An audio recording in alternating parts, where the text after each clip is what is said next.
It was the early hours of April 10, 2023, in Louisville, Kentucky, when an ordinary Monday morning was shattered by tragedy. Inside the Old National Bank branch on East Main Street, near Louisville's Slugger Field and Waterfront Park, employees began their day unaware of what was about to unfold. At 8:15 a.m. Eastern Daylight Time, 25-year-old Connor James Sturgeon arrived at the bank in his car, removed a gym bag from the trunk, and quietly walked inside to his office. For several minutes he appeared calm, methodical, preparing himself. Around 17 minutes later, he started an Instagram live stream from his cell phone while seated in his office, adjusting the camera and looking toward the hallway beyond his door. He made final preparations before stepping out, armed with an AR-15 style rifle, 3 loaded magazines, and a phone placed in his shirt pocket to continue recording. The clock ticked toward 8:35 a.m. when Sturgeon left the room, the lens of his phone capturing his movements. He briefly entered a nearby office to check for people and then came face-to-face with a female coworker. Pointing the rifle at her, he said coldly, "It's time to go," and pulled the trigger. The weapon misfired with a hollow click. Pulling the charging handle, he tried again. This time a bullet struck her leg, sending her fleeing as he turned toward the conference room. At 8:35 and 35 seconds a.m., the first live round echoed through the halls of the Preston Point building, the beginning of an 8-minute rampage that would claim 5 lives and wound 8 others. Inside the conference room, 13 people were gathered for a morning meeting, some attending through video call. A male colleague, alerted by the first shot, stepped into the hallway just as Sturgeon approached. He was gunned down instantly, his fall signaling the start of chaos. Sturgeon blocked the entrance and unleashed a barrage of gunfire, sweeping his weapon across the room, firing in different angles to reach those crouched beneath the table. Within seconds, 4 were dead and others gravely injured. 23 seconds of terror, 25 to 30 rounds fired, then silence. For nearly 4 minutes afterward, Sturgeon paced the first floor, occasionally glancing at his watch, waiting for the inevitable arrival of police. Outside, the city still stirred in morning calm, pedestrians unaware that inside a downtown office tower, a live-streamed massacre had begun. Phone calls to 911 would soon flood dispatchers, describing an active shooter at the Old National Bank. Officers from the Louisville Metro Police Department were already speeding toward the scene as alarms sounded, setting in motion one of the most intense urban responses the city had ever witnessed. At precisely 8:35 a.m., Connor Sturgeon emerged from his office carrying the AR-15 rifle he had legally purchased just 6 days earlier from a Louisville gun dealer. The weapon, a Radical Firearms RF-15, gleamed under the office lights as he stepped into the hallway. His cell phone, tucked into his shirt pocket, continued to live stream every second to Instagram. The world, though unaware, was witnessing the first moments of the 2023 Louisville bank shooting in real time. After firing the initial shots that injured a female colleague, Sturgeon turned his focus toward the conference room, where 13 employees of Old National Bank were in a virtual meeting. As the sounds of gunfire rang out, confusion spread among those on the call, some thinking it was construction noise. One manager watching remotely could only sit frozen as the horrifying scene unfolded through her computer screen. Within the next 23 seconds, Sturgeon's gunfire echoed across the first floor. 4 of his co-workers were killed instantly, several more were wounded. When his rifle fell silent, Sturgeon stepped back, reloaded calmly, and began to wander through the bank's lobby and offices. Surveillance footage later showed him checking his watch repeatedly, pacing slowly, and positioning himself strategically near glass windows. The first emergency calls reached 911 dispatchers at 8:38 a.m., reporting an active shooter at the Old National Bank. Responding units were immediately dispatched, sirens piercing through the morning traffic. At 8:40 and 53 seconds a.m., just 5 minutes after the first shot, the first police vehicle arrived outside the bank. Sturgeon, seeing it through the glass facade, raised his rifle and opened fire on the cruiser. His bullets shattered windows and struck the vehicle, prompting the officers inside to take cover. He then fired several shots toward 2 civilians in the lobby area but missed them both. For the next half-minute, the gunman roamed between the lobby and the office corridor, his demeanor disturbingly calm, almost waiting. At 8:41 and 35 seconds a.m., two Louisville Metro Police Department officers, Nicholas Wilt and Corey Galloway, approached the entrance on foot. As they advanced toward the glass doors, Sturgeon turned and fired multiple rounds through the window, hitting both officers and a civilian standing across the street. Wilt collapsed, critically wounded, while Galloway sought cover behind a planter. The gunfire continued in bursts as the officers attempted to rescue their fallen partner. 30 seconds later, Sturgeon fired 2 additional rounds toward the officers' position, forcing them to retreat momentarily. For more than 2 minutes afterward, the shooter moved silently inside, occasionally glancing toward the entrance. The confrontation reached its climax at 8:43 and 46 seconds a.m. when Officer Galloway, now in a defensive stance, engaged Sturgeon from outside. Using his duty rifle, he fired several precise rounds through the glass. The gunman staggered and fell, killed instantly by police fire.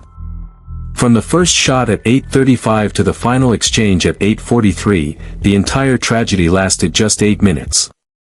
By 8:45 a.m., the Louisville Metro Police Department confirmed that officers had exchanged gunfire with the shooter, who was now deceased. Outside, police vehicles surrounded the building as paramedics rushed to aid the wounded.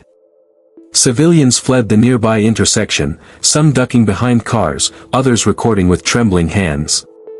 Inside the bank's shattered conference room, the haunting stillness replaced the chaos of moments earlier. The live stream had already been cut down by Instagram, ending a broadcast that would never be seen again. What remained were blood-stained walls, overturned chairs, and the echoes of a tragedy that had unfolded faster than anyone could comprehend. As the echoes of gunfire faded inside the Old National Bank, the true scope of the tragedy began to unfold.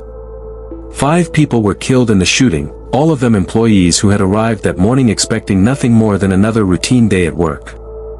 Their names would soon be read aloud across the nation: Josh Barrick, 40, Deanna Eckert, 57, Tommy Elliott, 63, Juliana Farmer, 45, and Jim Tutt, 64. All were members of Louisville's business community, colleagues who shared the same conference room that morning and, in an instant, became victims of a senseless act of violence. Deanna Eckert was taken to the hospital in critical condition, where she later died the same day, bringing the death toll to 6 including the perpetrator. One of the victims, Tommy Elliott, was not only a respected senior vice president at Old National Bank but also a personal friend and mentor of Kentucky Governor Andy Beshear. When news of Elliott's death reached him, the governor's voice broke as he addressed reporters, describing the man as one of his closest friends, someone who had guided him through political and personal moments alike. As paramedics carried the wounded out of the building, the University of Louisville Hospital braced for an influx of patients. The chief medical officer confirmed that 9 people, including 2 police officers, had been brought in from the scene.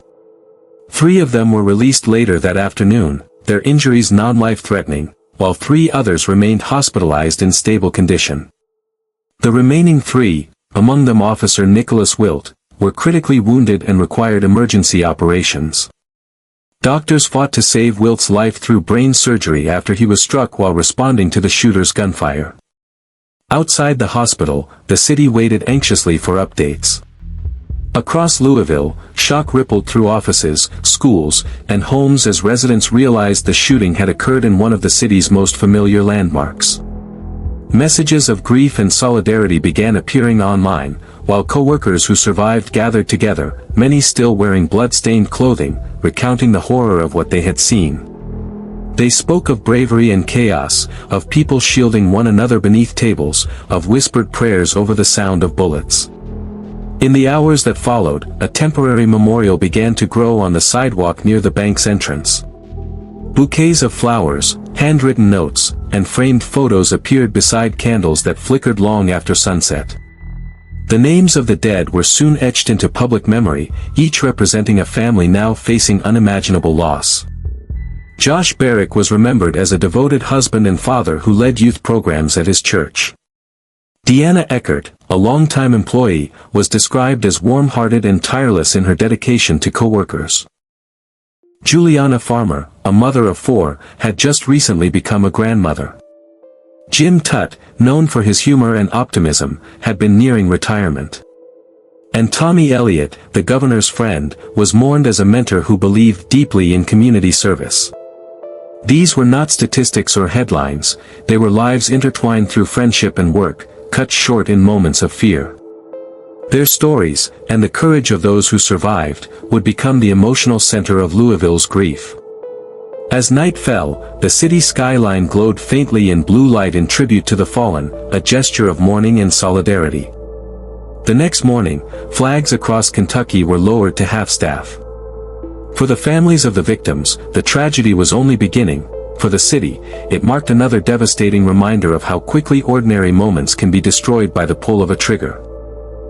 Connor James Sturgeon was just 25 years old when he walked into the Old National Bank that Monday morning, an employee turned assailant. To those who knew him, he wasn't a stranger or an outsider. Born and raised in Floyd's Knobs, Indiana, Connor was the son of Todd Sturgeon, a respected basketball coach and educator. Friends described him as intelligent, quiet, and somewhat introverted. He had graduated from Floyd Central High School in 2016, where he played basketball and ran track. Afterward, he attended the University of Alabama, earning both a bachelor's and master's degree in finance by 2020. Shortly after, he began working at Old National Bank in Louisville as a syndications associate and had been there for nearly 2 years. On paper, his life appeared steady and successful, a promising young man with a career and future ahead. Yet beneath that surface, something darker had been building. According to those close to him, Sturgeon had struggled with self-esteem and mental health issues for years, particularly after suffering multiple concussions while playing sports in high school. He often spoke about feeling isolated, and some friends noticed a growing sense of hopelessness in his recent behavior. In the weeks leading up to the shooting, his demeanor reportedly shifted. Co-workers described him as distant but polite, though his online activity told a different story. Investigators later discovered that Sturgeon had left behind written notes and messages, one to his parents, another to a close friend, and one addressed to himself, revealing his plan to carry out the attack. That he expressed frustration over his job, feelings of emptiness, and a desire for his story to be known after his death. Early that morning, before leaving for work, he posted several cryptic messages on Instagram, including one that read, "They won't listen to words or therapy." At 8:33 a.m., moments before opening fire, he began live streaming the event on Instagram, using his phone's camera to record his final actions. The video, though quickly removed, was viewed by several users in real time. Authorities confirmed that it captured the entire attack, from his entrance to the bank, to his confrontation with employees, to the sound of police sirens approaching outside. It showed no attempt to flee or hide, suggesting that Sturgeon had planned to die that day. When officers arrived, he fired at them from inside the building, striking one of them, Officer Nicholas Wilt, in the head. Police returned fire, fatally wounding Sturgeon at approximately 8:45 a.m. The entire incident lasted just over 8 minutes. In the aftermath, investigators scoured his apartment and digital records for clues, uncovering a history of anxiety, depression, and self-doubt. No manifesto or extremist motive was found, only a pattern of inner turmoil that spiraled into self-destruction. Louisville's police chief later stated that the shooter legally purchased his AR-15 style rifle just 6 days before the attack. The ease of that transaction reignited national debate about gun laws and background checks. For those who had worked alongside him, the news was almost impossible to comprehend, that a man who once shared lunch breaks and office jokes had turned his weapon on them.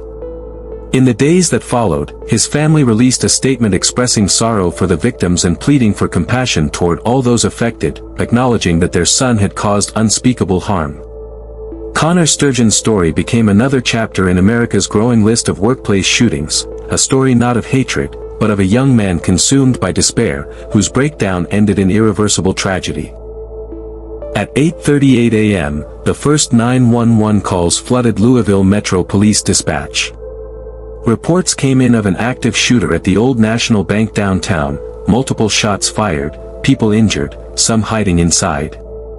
Within minutes, patrol cars screamed through the streets, sirens echoing between buildings.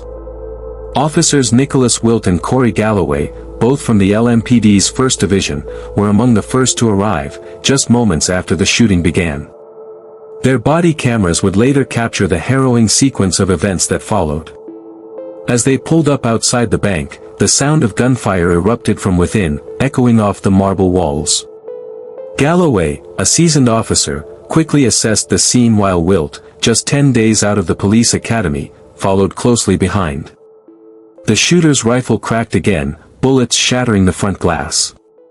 Without hesitation, Wilt advanced toward the building's entrance, weapon drawn, attempting to locate the assailant.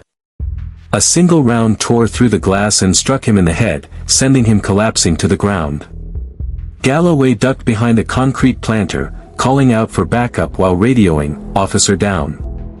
We have an officer down."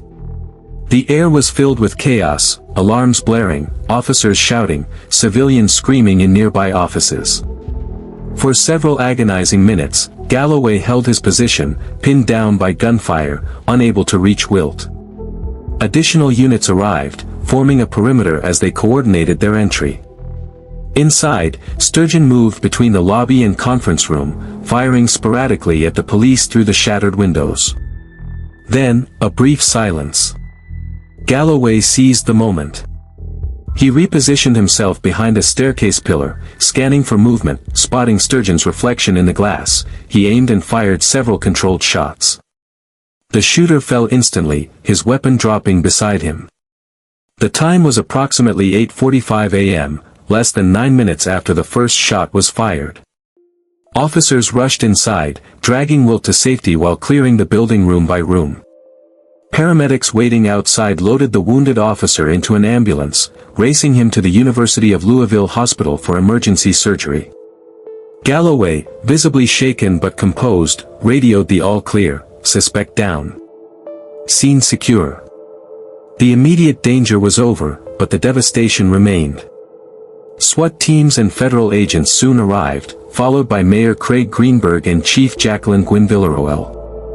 The chief commended her officers for running toward the danger, crediting their quick response with saving countless lives. If not for their courage, she later said, the number of victims would have been far greater.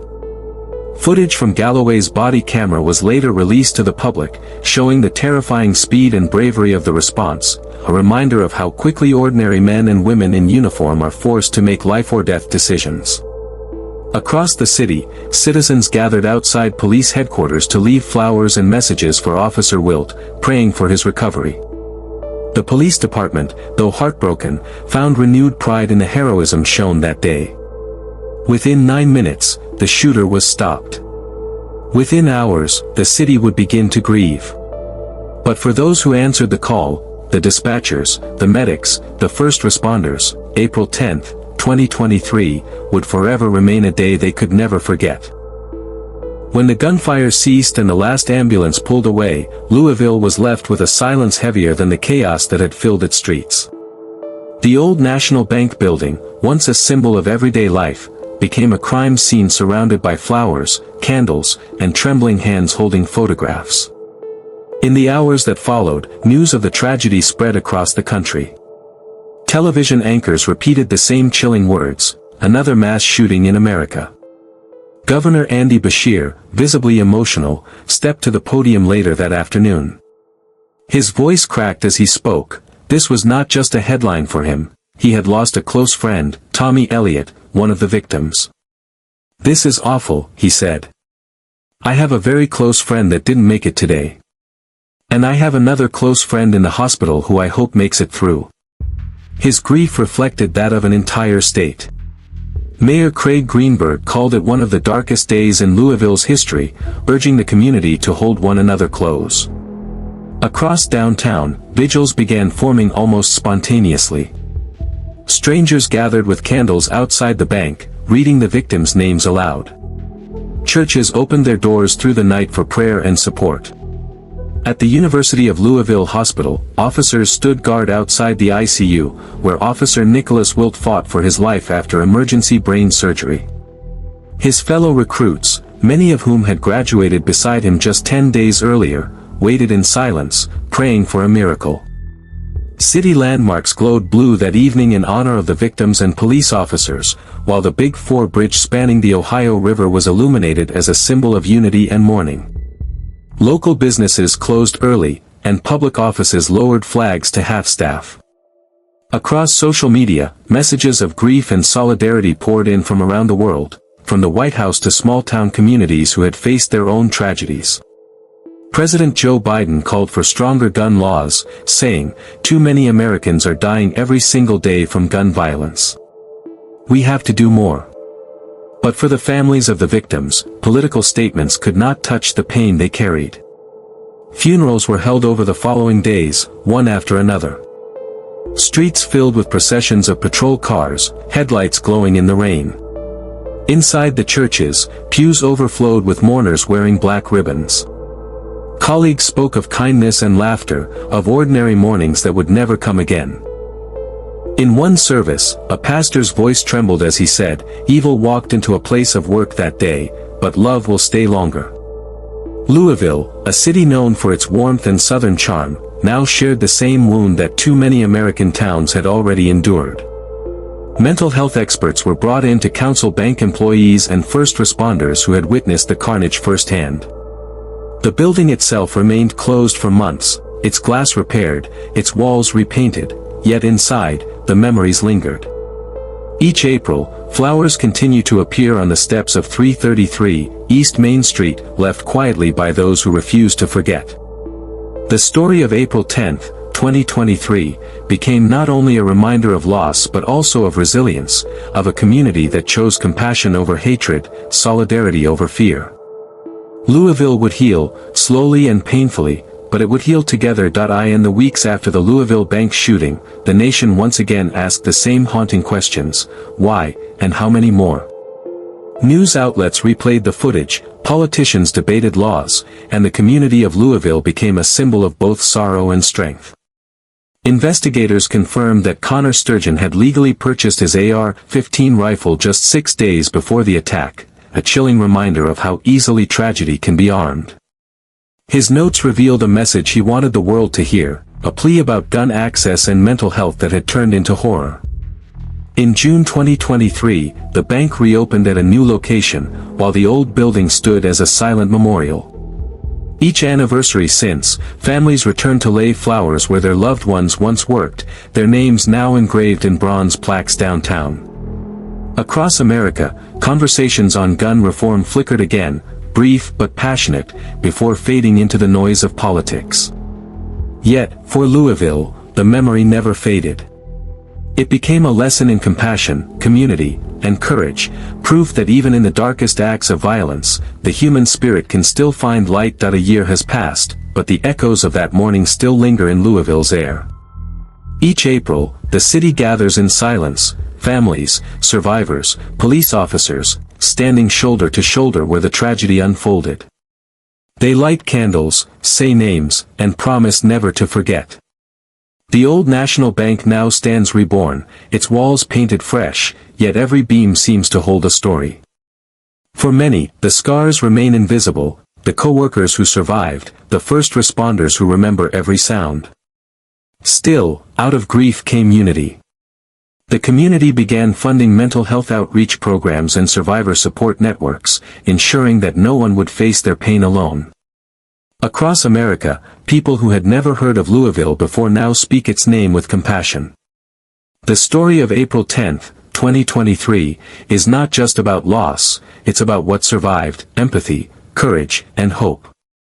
As night falls, the camera pulls away from the glowing skyline. The final words appear on screen.